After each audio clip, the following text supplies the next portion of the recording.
Olá pessoal, eu me chamo Alan Dalen, sou professor da Bem Cursos, com titulação de mestre e doutorando na ênfase de estruturas. Estou aqui para fazer o lançamento de mais uma aula do nosso curso para cálculo de edifícios do zero. Mas antes de começar a aula de hoje, peço a você que considera nossos conteúdos importantes e quer nos incentivar a elaborar mais vídeos como esse, que primeiramente dê um like nesse aí, inscreva-se no nosso canal e acione o sino de notificações para você ficar por dentro da metodologia BIM, tá? Os passos principais para o dimensionamento, pessoal, tá? Todo o material aplicado nesse curso eu vou deixar o link na parte inferior da descrição do vídeo, lá pela plataforma, correto? Então o que acontece? O passo 1, que eu falei com vocês vão lançar os pilares nas extremidades e no encontro das alvenarias, tá? Variando entre distâncias de 4 e 6 metros, se for possível, tá? O segundo passo, o lançamento das vigas, de preferência no topo dos pilares, delimitando os panos de laje, se necessário também, tá? Se não der de colocar no topo dos pilares, também não tem problema, já vimos anteriormente, tá? Elaborar sempre um pré-dimensionamento dos elementos e assim manter o máximo da arquitetura, correto? Então tem sempre que trabalhar compatibilizado, sem danificar a arquitetura, porque ela se torna prioridade. Tá? Determinação dos carregamentos, ok, já vimos. Determinação dos esforços solicitantes, dimensionamento dos elementos, otimização e organização refinada da estrutura. Tá? Depois dessa organização, fez o refinamento, não passou, a gente vai fazendo as organizações, tá? Tudo simultaneamente. Nós vamos ver isso posteriormente, tá? O cálculo vai ser completo do edifício. Entrando no módulo de cálculo de laje treliçada, tá? Na introdução, o que eu quero passar para vocês? Que nós vamos fazer sim, tá? O pré-dimensionamento e o dimensionamento das lajes treliçadas, utilizando as tabelas, tá? Essa tabelinha eu vou deixar na parte inferior da descrição do vídeo, lá pela plataforma. Ah, professor, finalizou o curso? Terminei. Não, o curso vai seguir, você vai ser notificado, correto? Conforme o tempo, eu vou lançando e você vai ser notificado lá pela plataforma se você estiver matriculado por lá, tá? Então todos os materiais eles vão estar lá. Característica da laje treliçada. Então nós temos aqui a característica, isso é uma seção transversal dela. O modelo, você pode observar que são vigas, correto? Fechada com uma camada de compressão. Nós temos aqui algumas incógnitas a serem encontradas. Existem vários outros professores que utilizam, né? Variam esses nomes aqui. Por exemplo, HF, capa, já renomeia logo direto. Aqui a altura do enchimento, largura da sapata, o HV, a espessura da sapata, deixa eu verificar, o H é a altura total, intereixo, a distância entre eixos, beleza? Então essa é a seção da laje treliçada. Nossos cálculos são em formato de seção retangulares, tá? Então os cálculos são em formato de seção retangulares. Mas por que, pessoal?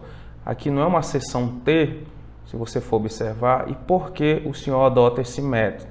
Porque ela é uma seção T falsa, porque podemos calcular de forma simplificada, né, em forma de seção retangular, porque ela tem sim uma região comprimida e uma região tracionada, beleza? Para o cortante, será considerado como laje maciça, pois não temos estribos, correto? Totalmente diferente quando calculamos vigas, ok? Então, beleza, organiza aí, olha tudo certinho, tá? Se quiser anotando também é importante, então, fazer esse esquema aqui de anotação. Nosso esquema estático das lajes, né, no modelo teórico, nós temos biapoiado e biengastado, tá? Para o biapoiado, que eu vou já apresentar para vocês, tá? O que acontece? Na prática, eu estou falando na prática, tá, pessoal? Ainda não é situação de cálculo.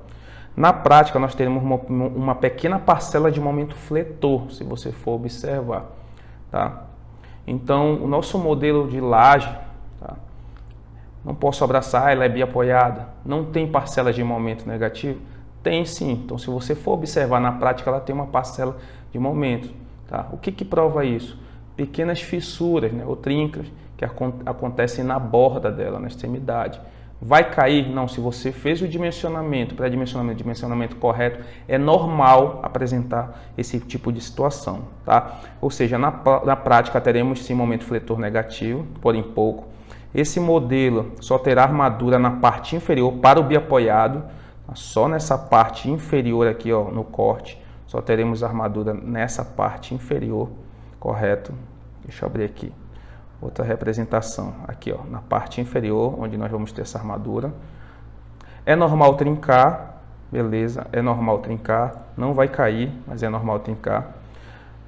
Serve muito bem com a relação laje e altura, corresponde, ou seja, quando a relação, tá, a laje, a altura da viga, a altura da viga não, a altura da laje, seção da viga, né, elas correspondem ali aproximado, tá, quando elas estão correspondentes, a largura, por exemplo, aqui tem aproximadamente 15, aqui está com aproximadamente 16, então tem uma interação aqui, então ela está trabalhando normalmente com um biapoiado, tá? Se você aumentar essa largura, a parcela de momento vai aumentar, ou seja, ela vai ter sim uma fração maior de momento negativo, tá bom? Isso para a prática, beleza? Isso aqui também, vamos supor a largura desse apoio aqui, claro, só ilustrando, tá, pessoal? Aí sim, tá? E o que acontece quando ocorre novamente essa parcela, né? Se tem momento, tem tração, o concreto não tem uma boa resistência à tração, e se não tem aço na extremidade, o que ocorre? Trinca, que é normal, tá bom? Foi o que eu falei. Professor, mas se eu colocar a negativa, tá? Quando você for colocar a negativa, beleza, vai resolver o problema da trinca, mas só que o que acontece? Muito cuidado quando ocorrer continuidade entre essas lajes, tá? Por quê? Porque você vai ter que compatibilizar e ter uma regra para isso, tá? Se você costura, né, coloca a negativa de um ponto ao outro, tá, o que acontece? Essa transferência de momento, ilustra aí, professor, para eu poder entender. Se você ocorre, né, se ocorre essa situação aqui que eu vou estar apontando para vocês, continuidade, tá? Copiar logo o conjunto, né? Deixa eu voltar aqui e copiar o conjunto. Só uma cópia, tá, pessoal, para vocês verem. Vamos supor que eu tirei uma cópia aqui, ó, de tudo. E se ocorre isso, eu coloco barra negativa aqui, ó. Tá? O que acontece? Essa transferência de momento irá ocorrer. Elas estão no mesmo tamanho, beleza, uma boa compatibilização. Mas aí se eu reduzo a altura, tá? E essa transferência de momento, essa laje maior, quando ela sofreu o carregamento, a tendência é ela puxar essa laje menor. E se tiver costurado aqui, né, se tiver compatibilizado com a negativa, então você pode apresentar algum tipo de problema. Então isso tem que ser muito bem estudado, tá? Essa armadura negativa aí, tá bom? Mas nós temos uma parcela assim de carga negativa, tá? Eu costumo desalinhar a continuidade das vigotas, tá? Vamos supor aqui, a planta baixa, elas estão numa posição. Quando eu fizer outro pano de laje, vamos supor que tem uma outra laje aqui. Esses alinhamentos eu tiro, ou seja, eu desalinho essa viga, essa treliça, desalinho do outro ramo que vai dar continuidade aqui, tá? Eu costumo desalinhar, tá bom? Para não ter essa compatibilização aí. Isso vai de cada calculista, tá bom? Então vamos lá. Continuando. Beleza, professor. Já falou sobre a bia engastada, que ela serve muito bem quando a relação do apoio ela é maior, né, do que a seção da laje, que foi o que eu expliquei ainda agora. Isso para esse modelo aqui. Esses são os dois modelos teóricos, mas associado à prática, né, a questão da funcionalidade.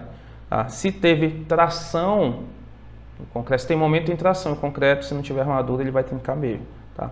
O pré-dimensionamento, o H é igual ao vão teórico dividido por 30. Beleza? O vão teórico dividido por 30. Vamos calcular aí para a gente fazer um pré-dimensionamento rápido. A tabela eu vou estar deixando na parte inferior da descrição do vídeo. Eu vou abrir aqui o meu Photoshop, tá, para eu poder fazer o meu traçado aqui, para eu poder riscar. Tá? Vamos lá. O que acontece, pessoal? Acabei de explicar para vocês. Tá? O H é igual ao quê? O vão teórico. O que é esse vão teórico, professor? Dividido por 30. Já está anotado para vocês. O vão teórico, vocês vão observar muito em livros. Tá? Vamos supor, se essa viga ela tivesse, não 15, né, mas 30, 30, supondo. não, 20 de largura, tá? E aqui tivesse 15, ou seja, o vão teórico é a metade, no caso 7,5, a distância entre a metade aqui, né, o meio da viga, até o outro meio. Esse aqui é o vão teórico, então sempre você vai pegar a largura da viga e dividir por 2 para você encontrar esse vão teórico, tá beleza? Muito simples isso aí, tá? A representação gráfica do modelo, tá? Biapoiado é esse, tá? Biengastado é esse, ó, tem uma parcela de negativo aqui, ó, tá bom? Uma pequena fração, beleza? Isso na prática. Aqui a planta baixa da distribuição das vigotas, correto? E vamos fazer esse pré-dimensionamento aí. O que acontece? O vão teórico dividido por 30, beleza? Então você pega aqui, o H é igual a 4,30 dividido por 30. Vamos puxar o calque aqui. Vamos pegar calque. Calculadora. Abriu, 4,30 dividido por 30. Pronto, 14,33, né? Vou colocar aqui, ó, H é igual a 14. Vou colocar logo em centímetros, tá, pessoal? 0,33 centímetros. Já converti, porque aqui vai dar 0,14, né? 333 metros, tá bom? Então, vamos ficar com isso na memória. 14,33 é a altura total da minha laje, já contando o enchimento. Então, você vai pegar essa tabela que eu enviei para vocês, da Puma, você vai procurar, acho que eu vou marcar aqui a página dela, deixar maceteada já para vocês, tá? Onde é que começa a partir da página 17, tá? Legal. Então, o que acontece? A partir da página 17, quanto é o LT dessa laje? 10. Por quê? Porque você tem 7 de enchimento e 3 de compressão, mas isso para lajota cerâmica. Então, nós temos dois modelos, lajota e EPS, tá? Então, confere 7 de enchimento, olha a altura total, e 3 da camada de compressão. Na prática, tem muita gente que costuma alterar o enchimento para poder melhorar a flecha, né? O problema de flecha na laje. Na verdade, você tem que melhorar a inércia na prática e não isso aqui. Por quê? Porque a capa ela vai pesar mais. Tá? Então, você tem que melhorar a inércia da sua laje na prática, tá? Para poder você favorecer a flecha, tá bom? Então, o que acontece? Ó, largura do bloco 30 entre eixo 42. Se você subtrair aqui, você vai ter uma largura da base da sapata da treliça 12 centímetros aproximadamente, né? Só fazer a subtração. Então, entre eixos, sempre essa regra para quem for utilizar algum software já quiser configurar. Tá? Em relação à carga acidental, nós também vamos fazer depois o dimensionamento, carga acidental e vão para saber quais são as barras adicionais, tá bom? As barras adicionais além da existente. Vamos lá. LT11 não é o suficiente, então 7 de enchimento, 4 de compressão não é suficiente, tem que ser acima de 14,33. LT12 também não será suficiente, 7 mais 5, 12, olha aí, compressão 7, então essa regra aqui vocês já entenderam, tá? Então LT16 seria a nossa condição favorável, tá? Depois com carregamento acidental nós podemos verificar quais são as barras adicionais de acordo com esse carregamento, tá bom? Então tá aqui, ó. Todas as informações, está bem organizado. Se você quiser printar para pegar esse modelo, tanto para cerâmica, vamos lá, quanto para o EPS. Falei que tem EPS, então tá aqui, ó. Cadê o EPS? Aqui, ó, EPS. Ó, suficiente também, beleza? Então seria essa a nossa característica, né, estrutural dessa treliça, né, LT16 para nossa configuração de pré-dimensionamento. Vão teórico dividido por, no nosso caso, 4,30 dividido por 30, né? Então, chegamos a esse resultado, pessoal. Então, é isso aí, pessoal. Aguardo vocês, tá? Esse módulo vai ser muito legal. Vocês vão aprender a fazer esse dimensionamento, tá? E, se possível, também vou organizar o detalhamento com vocês. É bem tranquilo, tá? Agradeço. Até a próxima aula, se Deus quiser. Valeu!